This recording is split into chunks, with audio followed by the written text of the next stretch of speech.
फक्त corruption first, आमचा agenda आहे नेशन फर्स्ट. घोषणा आणि जनतेचे पैसे लुटणं. कट कमिशन आणि करप्शनला आमच्याकडे थारा नाही.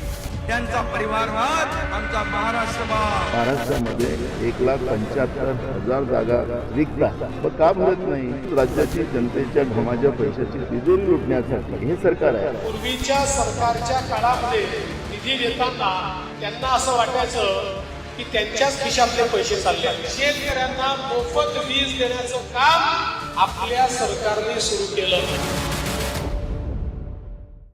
In a world of shifting power dynamics, India stands tall as a global force. Join us at the end.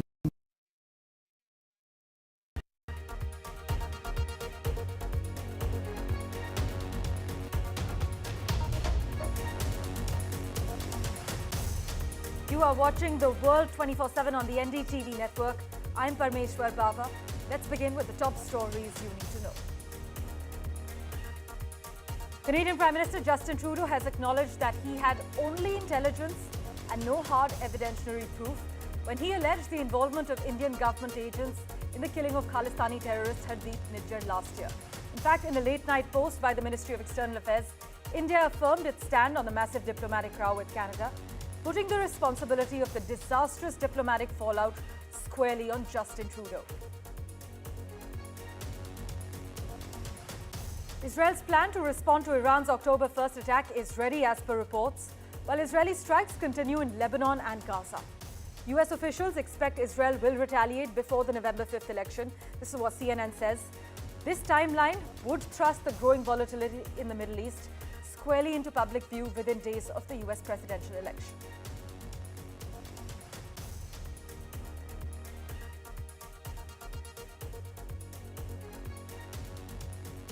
The mayor of one of the largest cities in southern Lebanon has been killed in an Israeli airstrike that hit the city's municipal headquarters during a meeting to coordinate aid deliveries to residents and those displaced by war.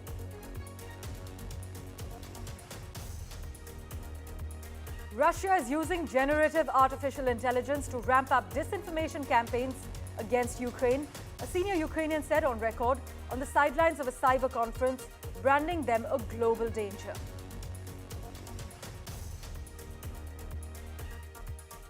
Amid the unstoppable list of accusations and lawsuits against the Bad Boy Records founder, another woman has now accused Sean Diddy Combs of sexually assaulting her with a TV remote back in 2018. Former One Direction singer Liam Payne, who is 31 years old, whose chart-topping British boy band generated a global following of swooning fans, was found dead after falling from a hotel balcony in Argentina.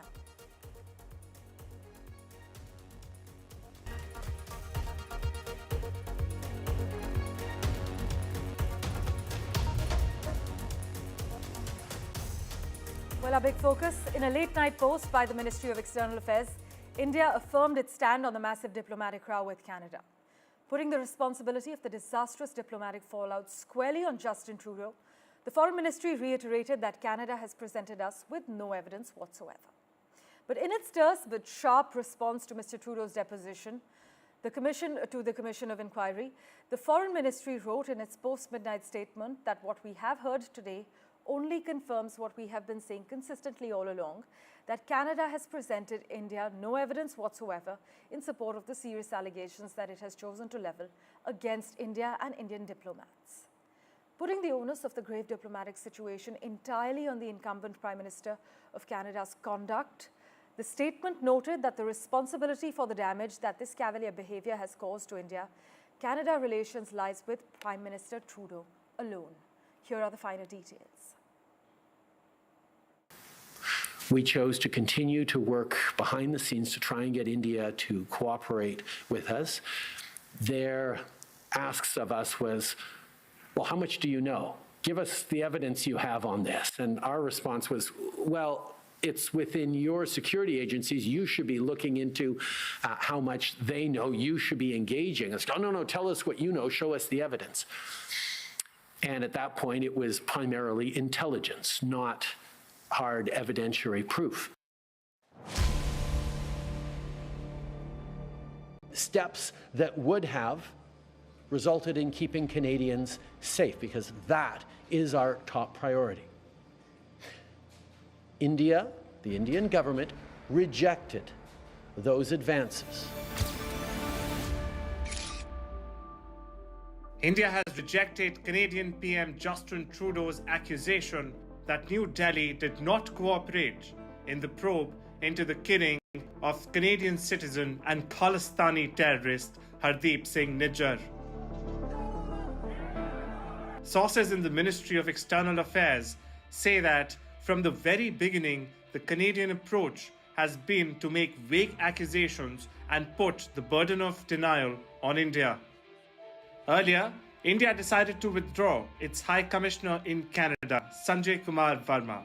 This after Ottawa linked him and some other Indian diplomats to the Nijjar case. Sources in the ministry slammed Canada's bid to target Indian diplomats and said no specifics have been provided by the Canadian government. Trudeau seeking another term as Canada's Prime Minister, but has recently faced one political setback after another. He has been repeatedly seen standing shoulder to shoulder with extremists and separatists, attending Khalistan rallies, terming all of this as free speech. He has also lost the support of his key ally, Jagmeet Singh, and on Tuesday, a Liberal MP publicly called for his resignation. There is a growing number of Liberal MPs who remain frustrated with Trudeau's leadership and lack of strategy in countering Conservative leader Pierre Poilievre. According to a survey by global market research and public opinion firm Ipsos, only 26% people see Justin Trudeau as a good Prime Minister. Trudeau found himself to be 19% less than the leader of the Conservative Party. There are allegations that Trudeau has made these accusations against India to polarize the electorate while catering to his vote bank in order to cling to power, something that looks improbable at this point. With Vishal Vivek, Arjun Samar Mahindran for NDTV World. Well, in a nutshell, Canada has accused the Modi government of running Putin-style hit squads against its opponents in that country. As relations between our two countries continue to nosedive, Maha Siddiqui has been tracking all the latest developments. She joins us live from Vancouver at the moment. Maha, now Justin Trudeau has acknowledged that he had only intelligence and no hard evidentiary proof when he alleged that the involvement of Indian government agents in the killing of Hardeep Singh Nijjar last year. Take us through all the latest string of developments. Well, despite making that statement in the public inquiry, and that public inquiry is being conducted into the issue of foreign interference in Canada, the report is to be submitted in December. And the public inquiry has been conducted over the last 1 year since there have been concerns around the possible political interference in Canada from China and Russia. But the ambit was later increased after Prime Minister Justin Trudeau made that statement in Parliament last year in September, where he alleged that there was a hand of Indian government agents in the killing of Khalistani separatist Hardeep Singh Nijjar. Now, the latest in this row is that Justin Trudeau remains to be brazen, despite the fact that he has said that at that time they only had intelligence and not hard evidence. But the RCMP, that is the Royal Canadian Mounted Police, that is carrying out an investigation into the matter for the last over 1 year, has now suggested that they did have evidence and that they did want to share that evidence with the Indian side, but they were unsuccessful in doing so. Though on the Indian side, it is pretty clear that the Ministry of External Affairs has again put out by means of a statement that no evidence has so far been shared with India. So both sides at the moment giving different versions of where they stand. As far as Justin Trudeau's support is concerned, domestically, we know that he's on a weak wicket, considering that not just the NDP that has withdrawn from the government, but because of the housing crisis here, as well as the affordability issues, Yes. the popularity of the Prime Minister has certainly dipped. However, as far as support from the allies, especially the Five Eyes is concerned, UK was the last remaining country that had not issued a statement. And they have issued a statement now suggesting that they want India to cooperate with Canada in the investigations. As always, Maha, thank you so much for joining us with the latest details. Well, it seems the worst isn't over yet for India and Canada's diplomatic ties, as reports of further expulsion of Indian officials surface in Canadian media. We will, of course, get you the latest on that as soon as we have a confirmation. Meanwhile, Israel has decided on the targets it could potentially strike in Iran, according to Israeli television reports suggesting it was moving closer to responding to the Islamic Republic's massive ballistic missile attack last month. Now, according to media reports, the military presented a list of targets to Prime Minister Benjamin Netanyahu and his defense minister as it finalizes preparations, which includes sensitive coordination with other countries in the region. US officials, meanwhile, expect Israel will retaliate before the 5th of November, a timeline that would thrust the growing volatility in the Middle East squarely into public view within days of the US presidential election.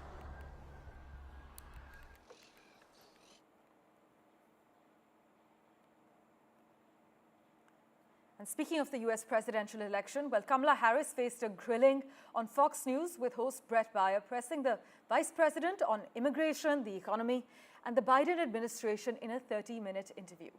The Democratic candidate's first appearance on the conservative network formed part of a direct appeal to right-leaning voters after she was joined by more than 100 Republicans at a campaign event in Pennsylvania earlier in the day. The interview was combative, as many point out, with Kamala Harris towards the end speaking over the host as she asked him to interview her grounded in full assessment of the facts, while calling him out for playing clips that she said were not relevant to what they were discussing. Here's a glimpse. The first bill, practically within hours of taking the oath, was a bill to fix our immigration system. Yes, ma'am. It was called the U.S. Citizenship Act of 2021. Exactly. It was essentially a pathway to citizenship for the... Yes, ma'am. May I finish responding, please? But you have to let me finish, You please. had the White House and the House and the Senate, I'm and they didn't bring up I'm that responding to the point you're raising, Okay. and I'd like to finish. Yes, ma'am. Well, first of all, turning the page from the last decade in which we have been burdened with the kind of rhetoric coming from Donald Trump that has been designed and implemented to divide our country and have Americans literally point fingers at each other.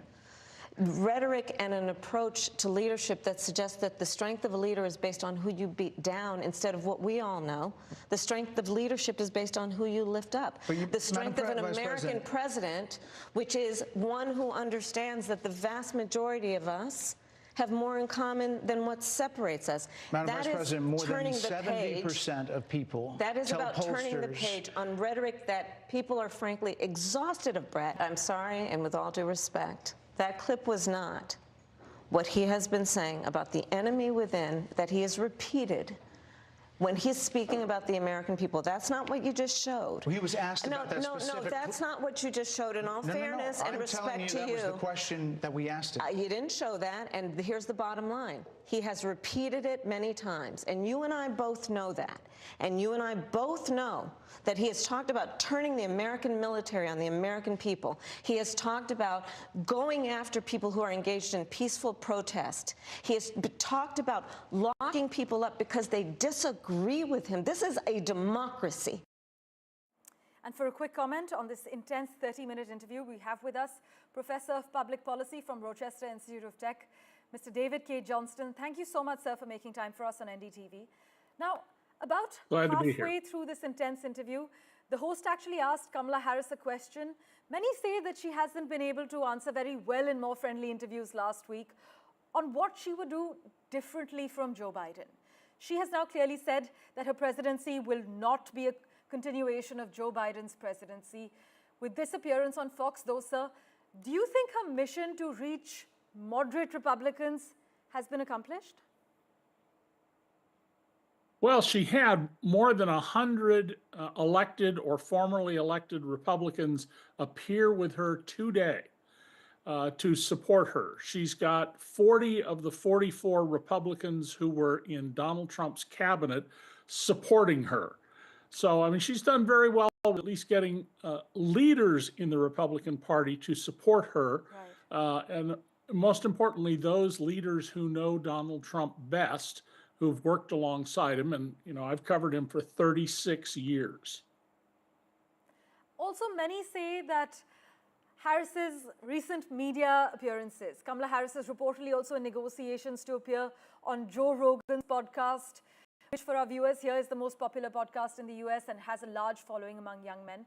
So what do you have to say about Kamala Harris's strategy, her campaign team's strategy that they've employed in terms of her recent interviews? Well, both Donald Trump and Kamala Harris have been going on unusual sites.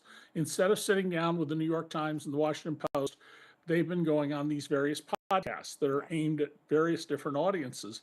And I think they're following the same strategy, that there is a new media market out there, especially for people under the age of 30. Well, thank you so much, sir, for joining us with those quick comments. We will, of course, revert to you for regular updates in the run-up to November's showdown. Well, news and updates continue right here on NDTV right after this very short break. Don't go anywhere.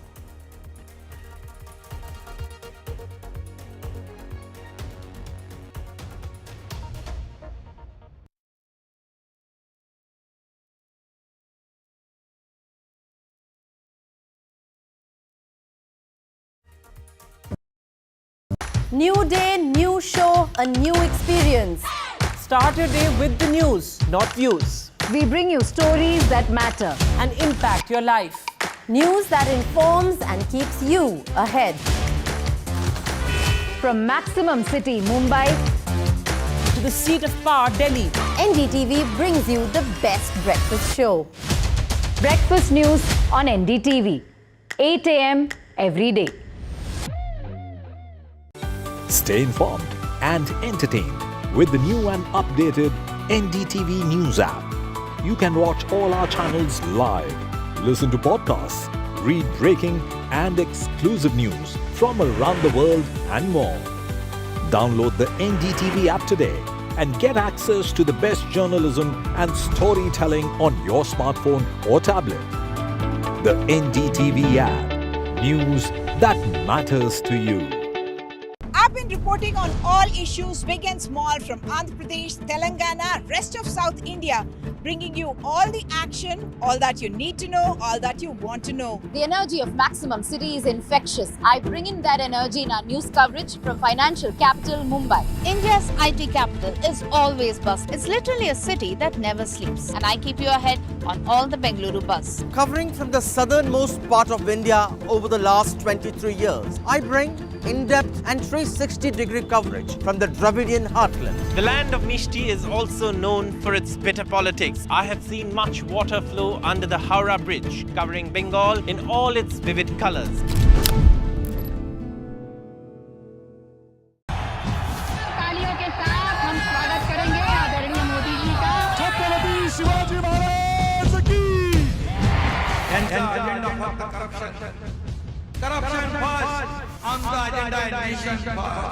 घोषणा आणि जनतेचे पैसे लुटणं. Cut commission आणि करप्शनला आमच्याकडे थारा नाही. त्यांचा परिवारवाद आमचा महाराष्ट्रामध्ये 1,75,000 जागा रिक्त आहेत. मग का भरत नाही? राज्याची जनतेच्या घमाच्या पैशाची तिजोरी लुटण्यासाठी हे सरकार आहे. पूर्वीच्या सरकारच्या काळामध्ये निधी देताना त्यांना असं वाटायचं की त्यांच्याच खिशातले पैसे चालले. शेतकऱ्यांना मोफत वीज देण्याचं काम आपल्या सरकारने सुरू केलं. In a world of shifting power dynamics, India stands tall as a global force. Join us at the NDTV World Summit 2024, where Prime Minister Narendra Modi will unveil his transformative vision for the India century. Be a part of a summit of thought leaders and visionaries, shaping the world's future. NDTV World Summit, October 21st and 22nd on the NDTV network. New day, new show, a new experience. Start your day with the news, not views. We bring you stories that matter and impact your life. News that informs and keeps you ahead. From Maximum City, Mumbai, to the seat of power, Delhi, NDTV brings you the best breakfast show. Breakfast news on NDTV, 8 a.m. every day. Stay informed and entertained with the new and updated NDTV News app. You can watch all our channels live, listen to podcasts, read breaking and exclusive news from around the world and more. Download the NDTV app today and get access to the best journalism and storytelling on your smartphone or tablet. The NDTV app. News that matters to you.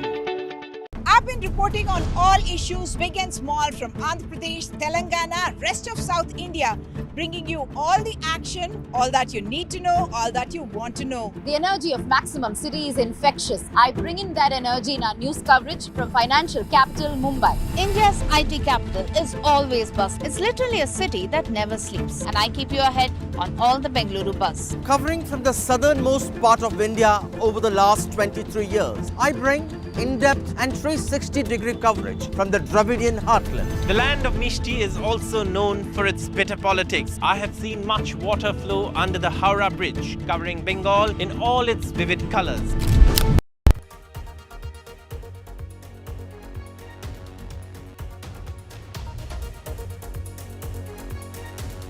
Welcome back. Ukrainian President Volodymyr Zelensky says his victory plan to end the war with Russia includes requests for specific weapons and an unconditional invitation to join NATO now. The Ukrainian leader recently concluded a tour of several European capitals, trying to win approval for the 5-point plan from Western partners, which have stopped short of publicly voicing their support for it so far. For a quick comment on the matter, we have with us Irina Sukuman, geopolitical analyst. As always, Irina, thanks so much for making time for us. Russia has, in fact, been quick to dismiss Zelensky's proposal, calling it some ephemeral peace plan. What do we know about the plan's main elements, and can we now be hopeful to see an end of the more than 2 years of war? So there are several elements that have been made public and several that are still have only been shared with the US and a few other close allies of Ukraine. The public elements that were presented to the Ukrainian parliament today included this prospect for being invited to join NATO. This seems to be rather unlikely at the moment, although some countries like Poland appear supportive. But on the other hand, Germany has been in sharp opposition, and the US has not been vocally supportive of it either. Some of the arguments against it were that Ukraine is currently partially occupied, which goes against the rules of NATO membership, and that the most cynical reason is that NATO members do not wish to extend the invitation because then they would be responsible for aiding Ukraine in more direct defense, or could be held responsible. The rules of engagement and what Article 5 actually means are still not 100% clear. Another element includes the strengthening of Ukrainian defense against Russian forces, which includes getting permission from countries like the US to use long-range weapons such as missiles on Russian territory. And as we know, after the presentation of that element to President Biden in September, that request was denied yet again after multiple such iterations, and so far that does not appear to be forthcoming with this administration. Another element included the containment of Russia through a non-nuclear strategic deterrent package to be deployed on Ukrainian soil. That has various elements. I could see some countries being supportive of it because increasingly Europe is starting to wake up to the fact that Russian aggression does not end in Ukraine. There's been several terrorist attempts on European soil leading up to the Paris Olympics. But there are other elements as well, such as joint protection by the US and EU of Ukraine's critical well, in natural fact, in that resources. latest speech, we hear that Mr. Zelensky has also criticized China, Iran, and North Korea for supporting Russia, calling them a coalition of criminals. But Irina, thanks so much. I'm afraid that's all the time we have on this show at the moment. We will, of course, revert to you for regular updates. Thank you so much for investing your time in watching this edition of The World 24/7. As always, we'll keep tracking the latest developments for you from around the world. Thanks for watching.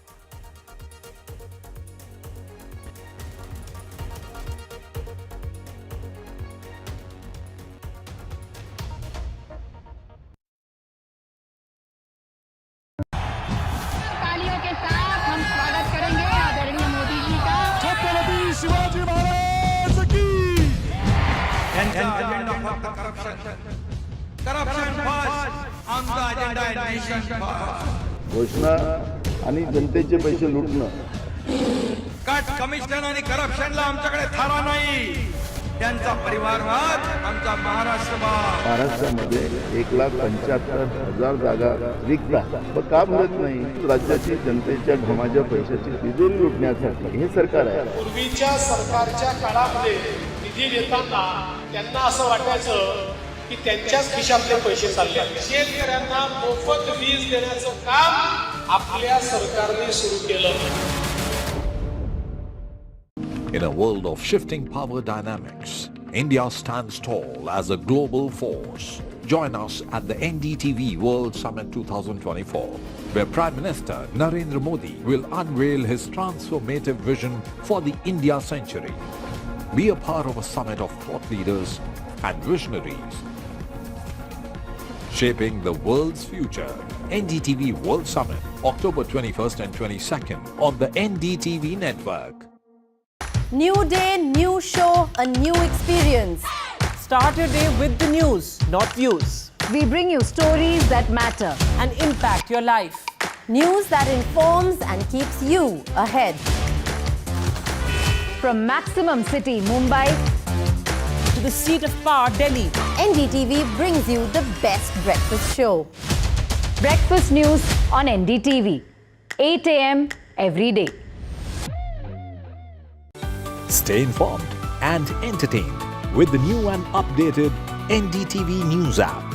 You can watch all our channels live, listen to podcasts, read breaking and exclusive news from around the world and more. Download the NDTV app today and get access to the best journalism and storytelling on your smartphone or tablet.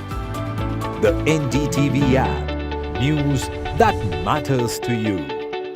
I've been reporting on all issues, big and small, from Andhra Pradesh, Telangana, rest of South India, bringing you all the action, all that you need to know, all that you want to know. The energy of Maximum City is infectious. I bring in that energy in our news coverage from financial capital Mumbai. India's IT capital is